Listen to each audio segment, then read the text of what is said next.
Hello my dear students, this is Sonia Kaushik and we are doing our chapter microbes in human welfare or today we are going to discuss microbes in sewage treatment. Alright, before starting our topic I am going to give you a brief introduction what is sewage and what is sewage treatment and what are the microbes that includes in sewage treatment and what is the need of actually the sewage treatment. तो सबसे पहले बात करते हैं student what is sewage. Sewage is a municipal waste water that contains mainly human excreta and other waste water like from our kitchen, from our bathroom and whatever waste from the household work is there that will include in the sewage water waste. Alright, or you can say sewage waste water. चलिए अब बात करते हैं student sewage आपको समझ आ गया sewage क्या है. Now why it is need to you can say go for sewage treatment. Sewage treatment की क्या जरूरत है और सीवेज ट्रीटमेंट किस तरीके से किया जाता है. तो सबसे पहले बात करते हैं बेटा अगर ये सीवेज वाटर ठीक है अगर ये सीवेज वाटर जो इतना ज्यादा जिसके अंदर हार्मफुल माइक्रोब्स प्रेजेंट हो सकते हैं या जिसके अंदर इतना ज्यादा जो है पॉल्यूटिंग पोटेंशियल जिसका बहुत ज्यादा है if this water is added in if this sewage water is added in directly added into water bodies like rivers lakes अगर इसको डायरेक्टली हम ऐड कर देंगे तो क्या होगा वहां जो वाटर बॉडीज हैं that water also get polluted वो वाटर भी पोल्यूटेड हो जाएगा. ठीक है that leads to eutrophication. What is eutrophication. Eutrophication क्या students when the amount of organic matter increase in water bodies it results in growth of algal bloom on the surface of water. जब पानी के अंदर organic waste ज्यादा होगा या nitrates phosphates जो हमारे घर में जो भी detergents whether they are use in kitchen whether they are use in bathroom तो जो भी सोप या डिटर्जेंट्स हम लोग यूज कर रहे हैं students that contain nitrates and phosphate in very good amount. तो जब ये सीवेज वाटर या म्युनिसिपल वेस्ट वाटर जब रिवर्स या लेक्स में जाएगा ठीक है विदाउट एनी ट्रीटमेंट तो क्या होगा वहां पे ऑर्गेनिक वेस्ट की ह्यूमन एक्सक्रीटा भी उसके अंदर है तो वहां पे ऑर्गेनिक वेस्ट की मात्रा बहुत ज्यादा हो जाएगी रिवर एंड लेक्स वाटर में. ठीक है तो और पॉन्ड्स वगैरह में भी अगर हम बात करें तो इन दैट केस क्या होगा जब ऑर्गेनिक मैटर ज्यादा होगा it will result in growth of algal bloom on the surface of water. आपने देखा होगा कि कई जगह जो पानी खड़ा पानी है जैसे पॉन्ड है या कोई तालाब है तो उसमें आपने देखा होगा कि ग्रीन पूरे तालाब के ऊपर जो है ग्रोथ हुई है that is algal Bloom actually. ठीक है and that growth of algal Bloom will result in decrease in amount of oxygen. ठीक है क्योंकि ऑर्गेनिक वेस्ट को डिग्रेड करने के लिए उस पानी के अंदर बहुत सारे एरोबिक या एनारोबिक बैक्टीरिया भी वहां पर प्रोड्यूस होंगे. जो aerobic bacteria they will use the oxygen वो पानी की डिजोल्व ऑक्सीजन भी यूज करेंगे to degrade that organic matter. ठीक है इस तरीके से वाटर के अंदर डिजोल्व ऑक्सीजन क्या हो जाएगी कम हो जाएगी that leads to the death of aquatic organism like fishes and other organism. Alright so that itself you can say balance misbalance the और you can say that disturb the balance of the aquatic ecosystem somewhere. चलिए तो biomagnification हो जाएगा. ठीक है biomagnification eutrophication आपने समझ लिया. बायोमैग्निफिकेशन क्या है. बायोमैग्निफिकेशन अगर इसी तरह के हार्मफुल केमिकल्स अगर हम फैक्ट्रीज या बाकी चीजों के वेस्ट की वाटर की बात करें तो that contain insecticide pesticide like that. तो ऐसा वाटर जब पानी के अंदर जाएगा स्टूडेंट वाटर बॉडीज के अंदर जाएगा तो क्या होगा जो एक्वेटिक स्पीशीज है पहले वो जो केमिकल्स है harmful insecticide pesticide they will absorb by the phytoplankton then they are consumed by zooplankton then small fishes large fishes और फिश को अगर ह्यूमन बीइंग कंज्यूम करते हैं जो भी हायर ऑर्गेनिज्म उसको लास्ट में कंज्यूम करता है तो उसके अंदर उस हार्मफुल केमिकल का अमाउंट सबसे ज्यादा होगा. And this increase in the concentration of harmful chemical in living organisms in the successive food chain level you can say that is called biomagnification. So eutrophication biomagnification दोनों ही जो है concepts अपने आप में बहुत important है कि what is biomagnification and what is eutrophication that we will do in detail in next upcoming chapters environment pollution also. तो आज आपको पता लगे सीवेज वाटर को ट्रीट करना क्यों जरूरी है क्यों उसको हम डायरेक्टली रिवर वाटर के अंदर नहीं डाल सकते. तो ये दो रीजन है स्टूडेंट. और इसके अलावा अगर हम बात करें स्टूडेंट हमारा वाटर एक्ट जो कि 1974 में आया था. What is water act. According to this water act prevention and protection of water resources is very very protection किससे, प्रिवेंशन किससे, पॉल्यूशन से, ठीक है, वाटर पॉल्यूशन से बचाना वाटर बॉडीज को, that is water act and 1974 में इसके अकॉर्डिंग अगर किसी भी वाटर बॉडीज के अंदर इलीगल तरीके से वेस्ट वाटर, चाहे वो फैक्ट्रीज है, इंडस्ट्रीज का वेस्ट है या म्यूनिसिपल वेस्ट वाटर है, अगर डाला जाता है so that will be you can से इलीगल, ठीक है, वो इलीगल है। सो वाटर एक्ट की भी बात करें, वाटर रिसोर्सेज को बचाना जरूरी है वाटर पोल्यूशन से। वाटर पोल्यूशन क्या है, any unwanted change in physical, chemical और biological property of water is called water pollution.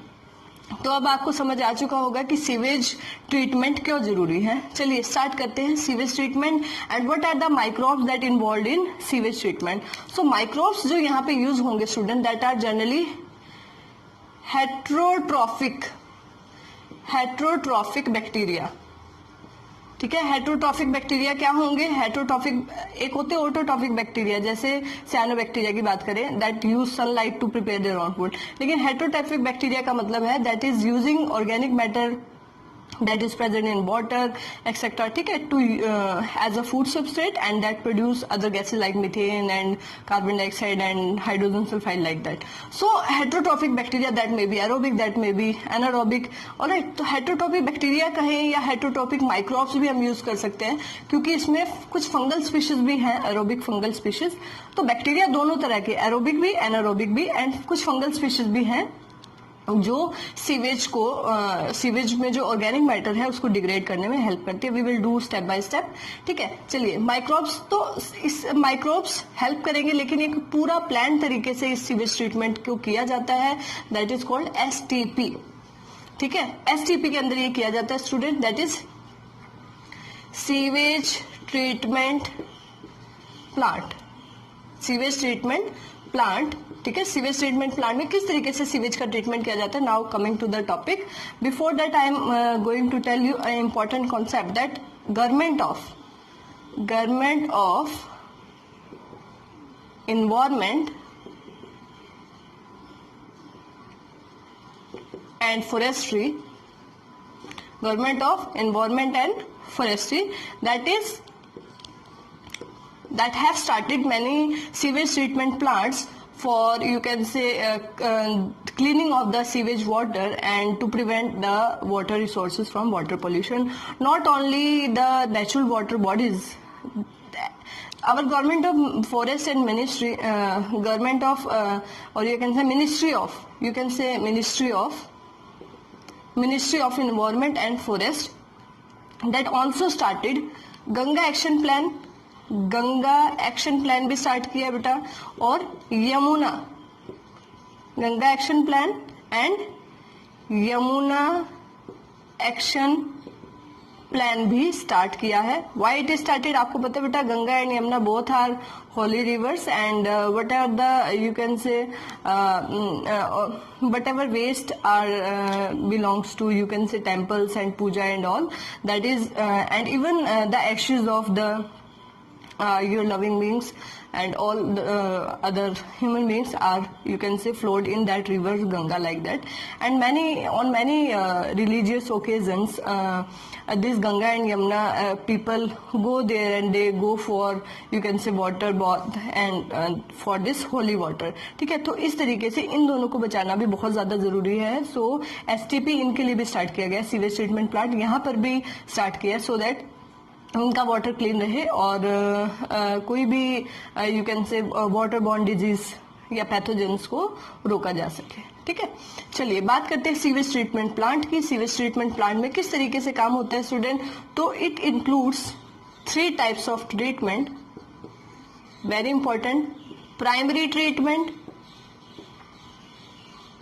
Sewage water जो म्यूनिसिपल वेस्ट वाटर है बेटा, उसको हम सीवेज वाटर बोल रहे हैं। सीवेज वाटर को प्राइमरी ट्रीटमेंट किया जाता है, फिर सेकेंडरी किया जाता है और tertiary. What are the main treatment, this primary and secondary. Primary और सेकेंडरी क्या है, मेन ट्रीटमेंट रहेंगे इसमें, मेन ट्रीटमेंट्स, ठीक है, मेन ट्रीटमेंट। चलिए प्राइमरी ट्रीटमेंट को क्या कहा जाता है, देखिए मैं 1 बाय 1 आपको इनमें डिस्कस करते हैं, प्राइमरी, सेकेंडरी और टर्शरी। प्राइमरी ट्रीटमेंट को बेटा, प्राइमरी ट्रीटमेंट को फिजिकल ट्रीटमेंट बोलते हैं। Physical treatment of sewage water, ठीक है, फिजिकल। सेकेंडरी ट्रीटमेंट की बात करें, सेकेंडरी ट्रीटमेंट को और क्या कहा जाता है, बायोलॉजिकल ट्रीटमेंट बोलते हैं, ठीक है। एंड टर्शरी ट्रीटमेंट जो होता है बेटा, टर्शरी ट्रीटमेंट को, tertiary treatment that is also called chemical treatment, chemical treatment, ठीक है। ये बायोलॉजिकल ट्रीटमेंट हो जाएगा, ठीक है। This is physical treatment. तो primary, this is secondary, this is tertiary. चलिए सबसे पहले आते हैं फिजिकल ट्रीटमेंट में किस तरीके से काम होता है स्टूडेंट। फिजिकल ट्रीटमेंट में बात करते हैं। देखिए तो फिजिकल, जैसे कि नाम से ही पता लग रहा है बेटा, फिजिकल ट्रीटमेंट, प्राइमरी ट्रीटमेंट में all the you can say floating debris in sewage water are separated with the help of filtration, with the help of sedimentation, with the help of grid chamber. तो देखते हैं कैसे अलग करते हैं। तो sewage water को जो प्राइमरी ट्रीटमेंट उसका स्टार्ट होगा स्टूडेंट, सबसे पहले क्या किया जाएगा, ठीक है, सीवेज वाटर को क्या किया जाएगा स्टूडेंट्स, इसमें फिल्ट्रेशन किया जाएगा एंड सेडिमेंटेशन, ये मेन स्टेप्स रहेंगे, फिल्ट्रेशन एंड सेडिमेंटेशन, ठीक है स्टूडेंट्स। चलिए फिल्ट्रेशन से क्या होगा, फिल्ट्रेशन से क्या होगा, देखिए फिल्ट्रेशन से my dear students, floating debris, ठीक है, जो भी फ्लोटिंग डेब्रिज होगा या सॉलिड वेस्ट होगा, सॉलिड वेस्ट सेपरेट हो जाएगा, ठीक है, सॉलिड वेस्ट सेपरेट हो जाएगा। एंड यहां एक स्पेशल ग्रिड चैम्बर होता है बेटा, ग्रिड चैम्बर ऐसे मैश लाइक चैम्बर रहेगा, ठीक है। ये फ्लोटिंग डेब्रिज को हम अलग कर सकते हैं कुछ इस तरीके से अगर एक चैम्बर है उसमें से जब वाटर फ्लो होगा, देखिए जब वाटर यहां से फ्लो होके आएगा तो इसमें जो भी सॉलिड वेस्ट होगा that is trapped inside the you can से चैम्बर। ये जो आपने सेपरेटिंग या फिल्ट्रेशन के लिए जो ये चैम्बर बनाया, it will help in separate. ये ग्रिड चैम्बर है। ग्रिड में क्या होगा स्टूडेंट्स, स्मॉल पेबल्स, छोटे छोटे कंकड़ पत्थर जो होंगे, स्मॉल पेबल्स, ठीक है, और यू कैन से स्टोन्स, सैंड एक्सेट्रा, ये सब अलग हो जाएगा। कहाँ पे अलग हो जाएगा, ग्रिड चैम्बर में। चलिए फ्लोटिंग डेब्रिज के अंदर स्टूडेंट सॉलिड वेस्ट होगा, that may be polythene, that may be thermocol, या जिस भी तरह का सॉलिड या फ्लोटिंग वेस्ट होगा वो अलग कर लेंगे हम, ठीक है। फिर ग्रिड चैम्बर के अंदर क्या होगा स्टूडेंट, ग्रिड चैम्बर में स्मॉल मैश लाइक स्ट्रक्चर होंगे, that helps in separation of sand, that helps in separation of small pebbles, stones etcetera. चलिए तो फिल्ट्रेशन हो गया। फिल्ट्रेशन के बाद क्या किया जाता है बेटा, सेडिमेंटेशन। सेडिमेंटेशन का मतलब है कि जब सॉलिड वेस्ट उस पानी से अलग हो जाएगा, ठीक है, देन सेडिमेंटेशन के बाद बेटा, फिल्ट्रेशन के बाद उसको थोड़ी देर के लिए सेडिमेंट मतलब उसको कुछ समय के लिए एक चैम्बर में ऐसे ही छोड़ दिया जाएगा, तो जो भी उसमें वेस्ट होगा दैट विल सेटल डाउन, वो सेटल हो जाएगा। तो सेडिमेंटेशन का मतलब आपको समझ आ गया। अब फिजिकल ट्रीटमेंट के बाद this sewage water is called primary effluent.